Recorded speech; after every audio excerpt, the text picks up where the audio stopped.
Čaute všetci! Keďže je čas vianočný, tak som si povedal, že urobím niečo špeciálne a v tomto videu si povieme, ako vlastne Vianoce oslavujú v Japonsku. OK. Tak ak sa vám moja tvorba páči, určite dajte like, dajte odber a poďme na to.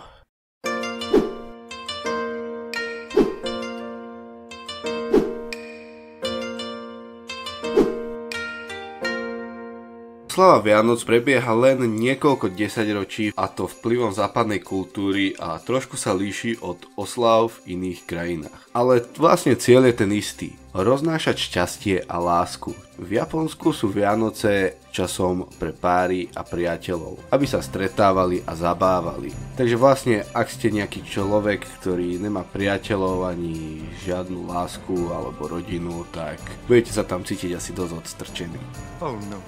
Až oslava Nového roku prebieha v kruhu rodiny, keď jej členovia spolu sedia, jedia, pijú, navštevujú chrám a navzájom sa obdarujú. Zaujímavosťou je, že 24.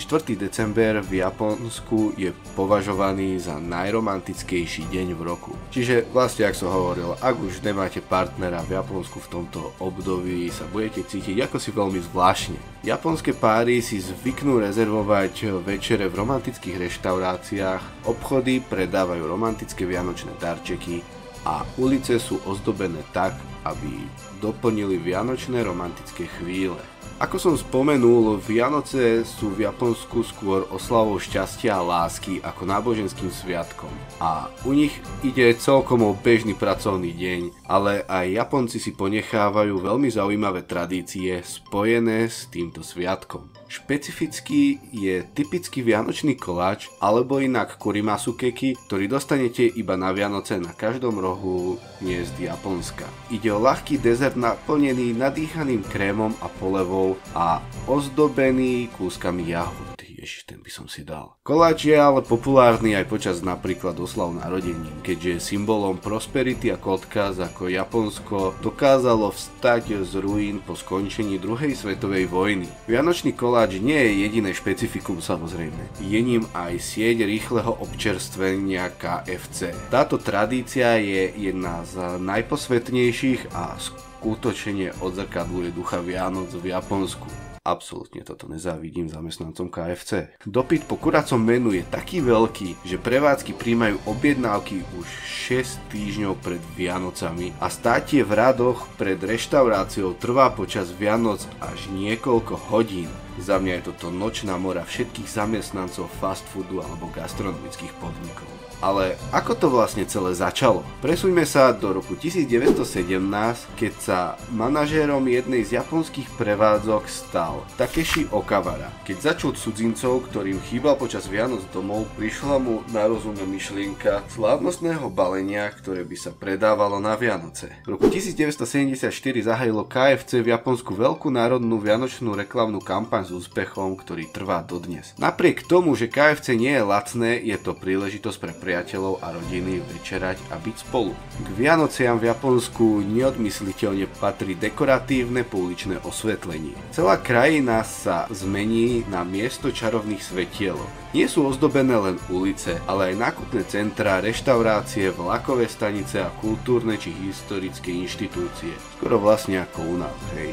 Vianočné ozdoby sa osádzajú v polovici októbra, niekde v novembri a sú súčasťou oslav príchodu Nového roka. Skoro vlastne ako u nás, hej. Najpestrejšie osvetlenie sa nachádza v hlavnom meste Tokio, ale aj v Tochigi, oblasti nachádzajúce sa 2 hodiny od Tokia, kde nájdete svetoznámy kvetinový park Ashikaga. Počas Vianoc je v parku použitých viac ako 4,5 milióna LED svetiel, ktoré premenia park na zázračné svetlo. Po celej krajine takisto nájdete typické vianočné obchodíky. V nich sa nachádzajú vianočné dekorácie, ale aj varené víno. Najznámejším pre turistov je tokijský vianočný obchod sponzorovaný Nemeckým zväzom cestovného ruchu a nemeckou ambasádou, ktorý môžete nájsť v Sapporo. Atrakciou pre rodiny s malými deťmi je rozhodne tokijský Disneyland. Každý rok sa tu odohráva udalosť zvaná Vianočná fantázia, ktorej témou je príbeh naplnený vianočnou zábavou s Disney postavičkami. Udalosť ponúka ozdobu Vianoc v štýle Disney, ohňostroje, špeciálne suveníry, darovanie sladkosti či špeciálne a chutné vianočné menu. Počas vianočného obdobia majú deti v škole prázdniny, ako vlastne aj u nás. Rodiny zvyknú kvôli malým deťom ozdobovať domácnosti v štýle Vianoc a obdarovávajú svoje deti. Deti veria, že darčeky nosí Santasan, ktorý nie je deduškom na saniach so sobmi, ale lezúci komínom. Tu sa verí, že Santasan je duch so schopnosťou prenášať sa s balíčkom sladkosti kdekoľvek si zmyslí. Dospelí si vymieňajú darčeky po dohode, ale väčšinou platí, že darčeky si dávajú len zaľúbené páry. Japonci sa obdarovávajú na konci roka počas oslav príchodu nového roku. Apropos, Vianoce sa v Japonsku oslavujú len 24. decembra, ale vplyvom zahraničných turistov mnohé prevádzky a obchody predĺžujú pocit Vianoc až do 25. decembra. V súčasnosti zvykli Japonci oslavovať Vianoce od 23. decembra, keď bol v Japonsku štátny sviatok. Cisár Akihiko v ten deň oslavoval narodeniny. V roku 2019 však Akihiko abdiktoval, na trón nastúpil jeho syn Naruhito a štátny sviatok bol zrušený. Japonci kladú oveľa väčší dôraz na oslavu nového roku, ktorá trvá od 31. decembra do 4. januára. V tom čase sú obchody, podniky a zábavné parky zatvorené. K Vianociam neodmysliteľne patria aj vianočné piesne. Veľmi populárnou skladbou je pieseň Last Christmas od Dua Lipa, ako u nás v každom centre aspoň raz minimálne započujete. Avšak aj domáci prispievajú japonskou vianočnou hudbou. Pouliční muzikanti počas novembra a decembra hrajú koledy a rôzni amatérski hudobníci svoje piesne uverejňujú na YouTube. Vianočné piesne tvoria aj profesionálni umelci. Pomeňme napríklad Merry Christmas kapely Bump of Chicken, Yukino Christmas speváčky Juju alebo Juju, teraz nejsom si 100% istým menom, alebo Christmas Love spevačky Kani Nishino. A myslíte si, že aké je počasie v Japonsku počas Vianoc?